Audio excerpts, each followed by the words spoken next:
Good morning, students. Myself Ronak Priya welcomes you to the daily news feed of Diya, Deoghar IS Academy. आज हम 19 मार्च 2025 का current affairs discuss करेंगे.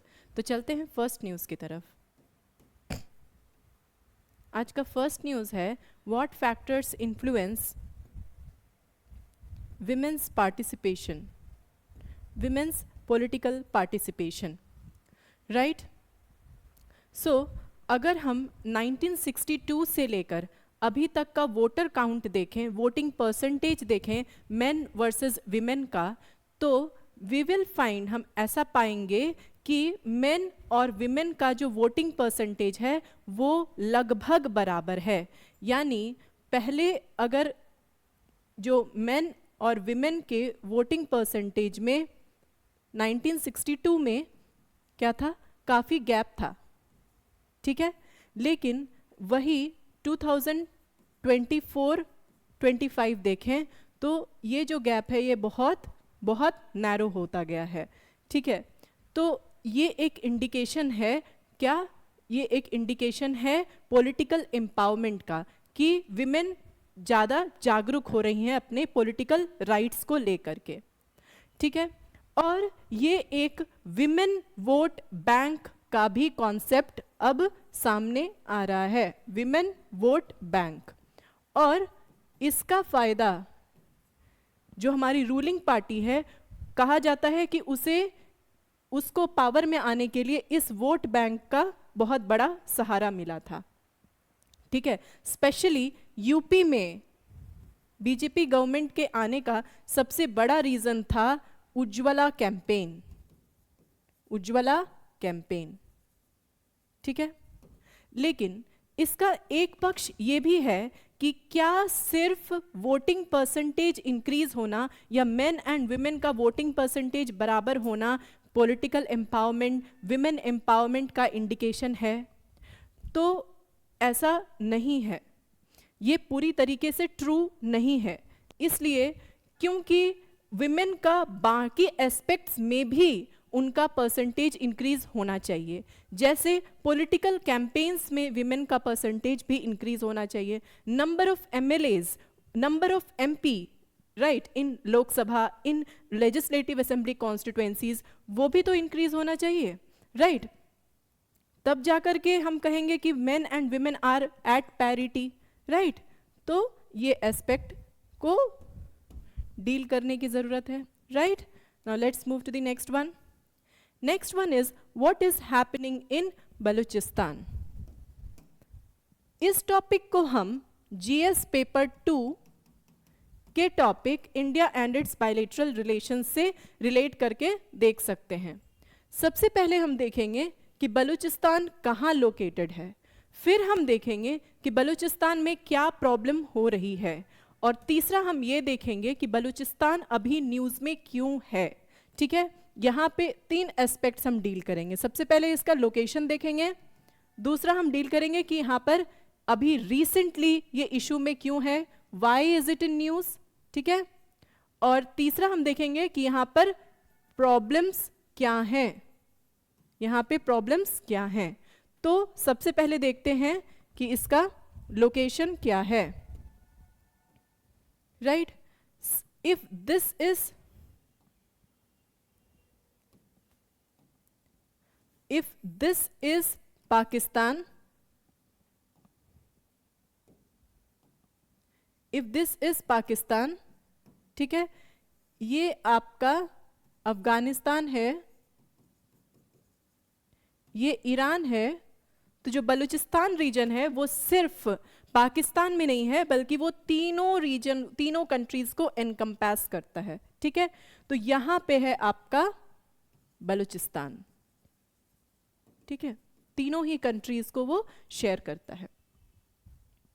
Now दूसरा हम देखेंगे कि यहाँ पर अभी रिसेंटली हुआ क्या है.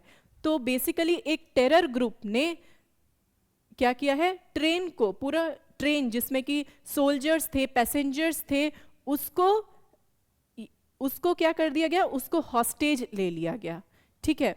उसको हॉस्टेज ले लिया गया, यानी उसका पूरा किडनैपिंग कर लिया गया, ठीक है. एक ट्रेन जो बलूचिस्तान रीजन से, जो पाकिस्तान रीजन से जा रही थी, जिसमें कि बहुत सारे पैसेंजर्स थे, सोल्जर्स थे, उसको हाईजैक कर लिया गया, या कह सकते हैं कि उसको हॉस्टेज ले लिया गया। ठीक है, तो ये बहुत इंपॉर्टेंट क्वेश्चंस रेज कर रहा है।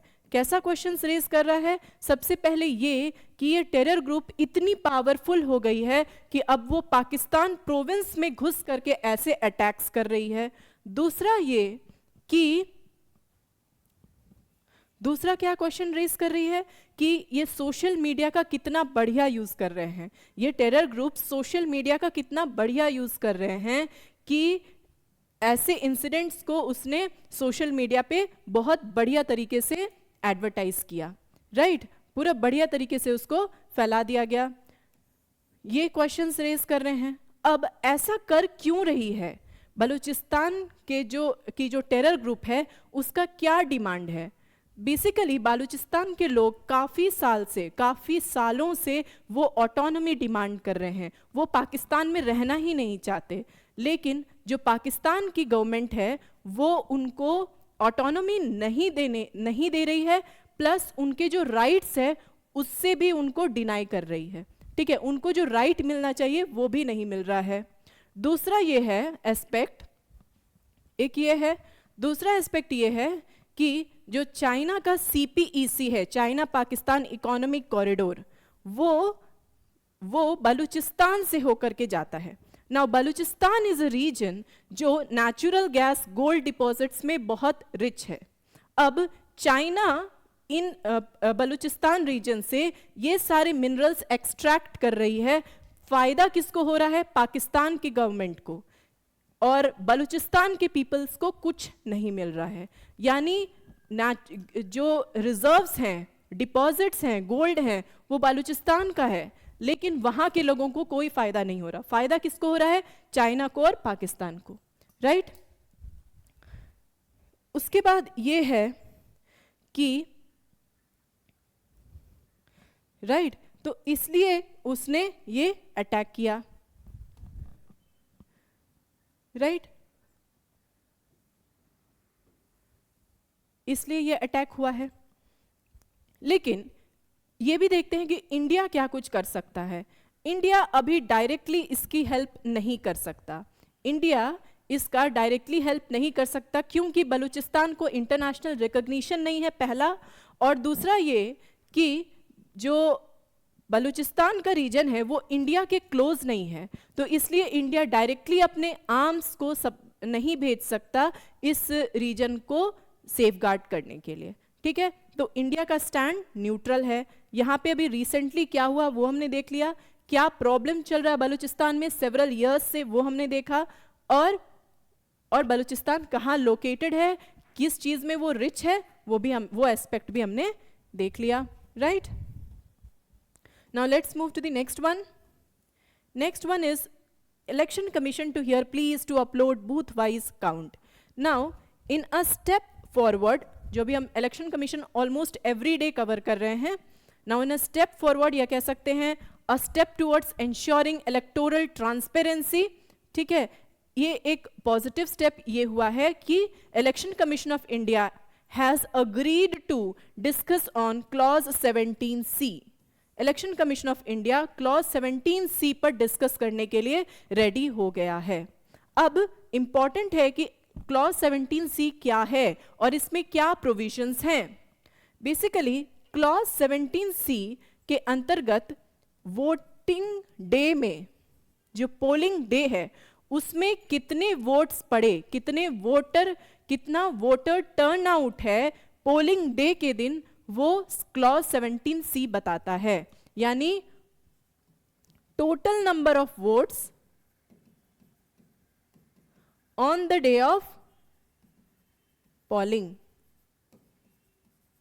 ठीक है, यानी जिस दिन वोट पड़ा उस दिन कितने वोट्स पड़े ये बताता है। ठीक है, और दूसरा ये कि कितने कैंडिडेट्स को, विच कैंडिडेट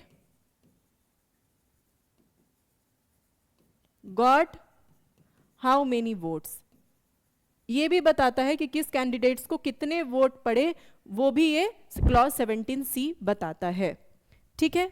लेकिन जो ये डिटेल्स हैं वो सिर्फ जो कैंडिडेट्स इलेक्शन कंटेस्ट कर रहे हैं उन्हीं से शेयर किया जाता है, ठीक है। ये डिटेल्स पब्लिक डोमेन में नहीं लाया जाता।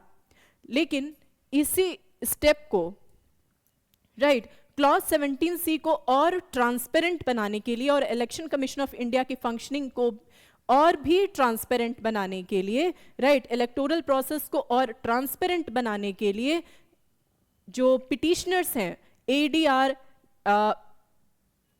Association for democratic reforms and Mahua Moitra जैसे जो पिटिशनर्स हैं, उनके साथ अग्री किया है इलेक्शन कमीशन ऑफ इंडिया ने इस क्लॉज को डिस्कस करने के लिए, right. So that is a step forward towards ensuring electoral transparency. Okay, now let's move to the next one. Next one is Supreme Court to consider if Lokpal has jurisdiction over judges. Now, इसमें issue ये है कि इसका थोड़ा अगर background देखें तो background ये है कि एक एडिशनल हाई कोर्ट जज ने इन्फ्लुएंस किया डिस्ट्रिक्ट जज को, ठीक है, कि वो एक प्राइवेट फर्म के पक्ष में फैसला सुनाए, और ये जो प्राइवेट फर्म है happens to be the client of additional high court जज, ठीक है। क्या है कि जो एडिशनल हाई कोर्ट जज हैं, उन्होंने इन्फ्लुएंस किया एक डिस्ट्रिक्ट जज को कि वो एक प्राइवेट कंसल्टेंसी फर्म के फेवर में फैसला सुनाए, और ये जो प्राइवेट फर्म है वो इसका क्लाइंट था। यानी जब ये हाई कोर्ट जज एडवोकेट हुआ करते थे, ऑब्वियसली जज बनने के लिए at least you need to be advocate for 10 years, राइट।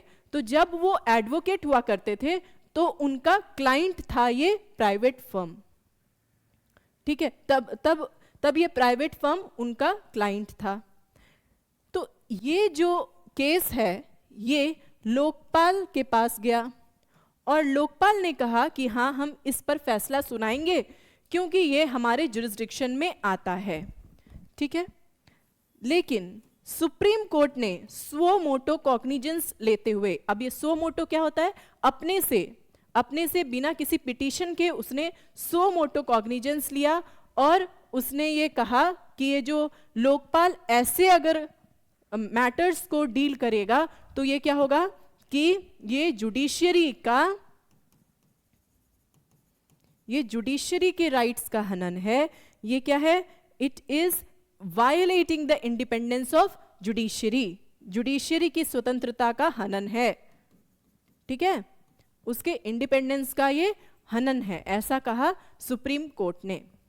तो लोकपाल का क्या सफाई है, लोकपाल का कहना है कि सेक्शन 14 ऑफ लोकपाल एक्ट के अंतर्गत वो एनी बॉडी या किसी भी बॉडी पर जो एक्ट ऑफ पार्लियामेंट के द्वारा स्टैब्लिश्ड है उस पर वो फैसला सुना सकता है, ठीक है।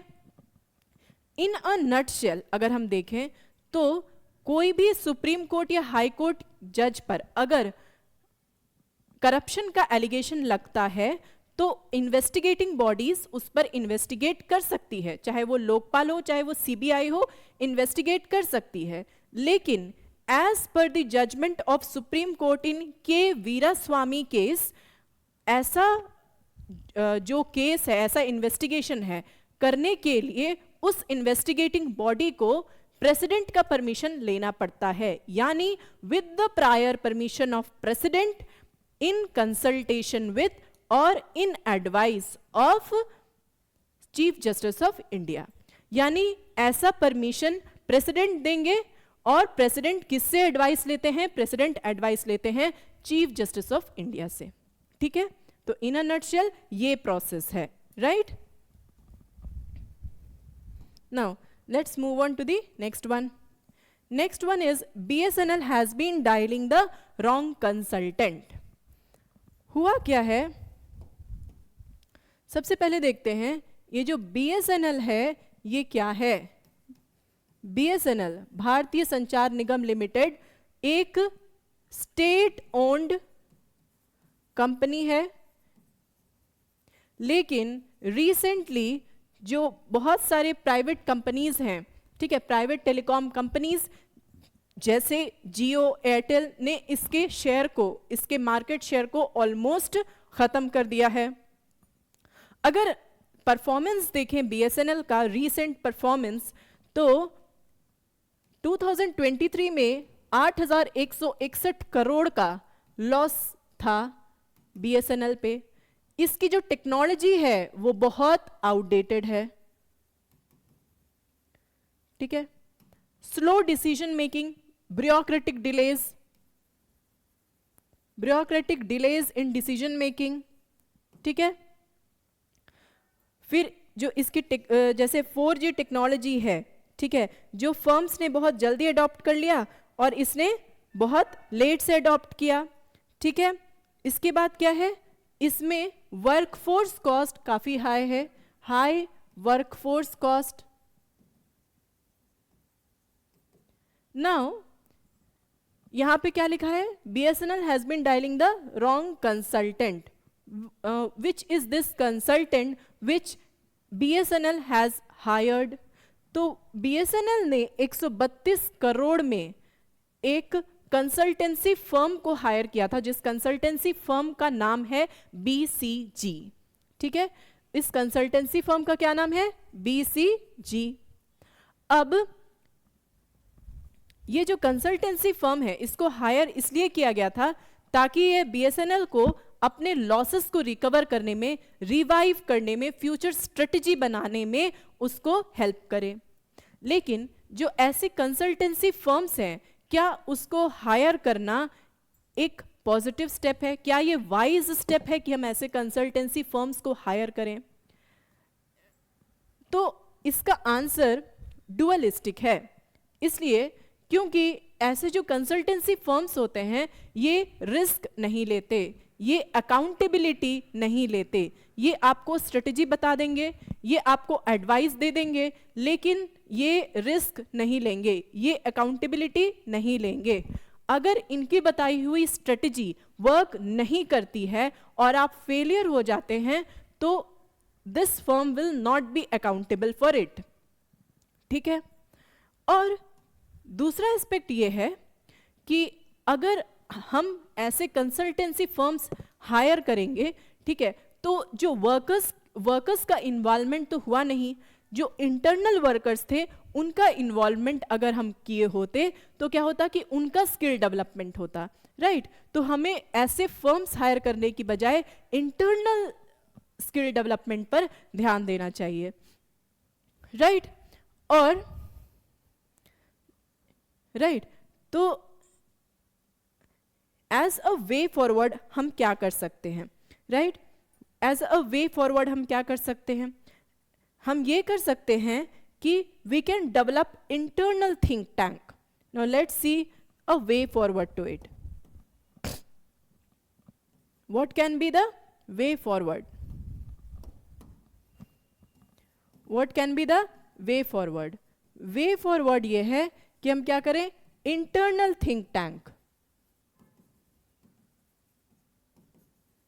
इससे कैसे बाहर निकलना है ये हम ग्रुप डिस्कशंस करके एक इंटरनल थिंक टैंक से भी हम इसका सॉल्यूशन निकाल सकते हैं, right. We can train bureaucrats for decision making, we can train bureaucrats for decision making, right. तीसरा हम क्या कर सकते हैं, एक्सटर्नल कंसल्टेंसीज पर जो अपनी रिलायंस है उसको कम करना है, ठीक है। और इसका बेस्ट एग्जांपल हमारे सामने है इसरो। इसरो का सक्सेस भी इसलिए है क्योंकि वो इंटरनल एक्सपर्टीज पर बिलीव करता है, इंटरनल एक्सपर्टीज पर रिलाय करता है, और आज इसरो ग्लोबली कॉम्पिटिटिव है, right. So this strategy actually works, right. So let's move to the next one. Next one is dystopian side of Insta commerce. What is it talking about? Actually जब भी हम labour market में जाते हैं, ठीक है, जब भी हम किसी अर्बन सेंटर्स में जाएंगे तो कई बार कहीं पर भी हमें देखने को मिलेगा, कहीं भी चौक चौराहे पर, कि क्या होता है कि बहुत सारे लेबरर्स भीड़ इकट्ठा करके खड़े रहते हैं. और जब भी कोई कॉन्ट्रैक्टर या एम्प्लॉयर उनके सामने आता है तो वो मेन और वुमेन एकदम से स्वैम्प यानी गैदर हो जाते हैं उसके चारों तरफ, ताकि क्या हो, उनको बेस्ट डील मिल सके.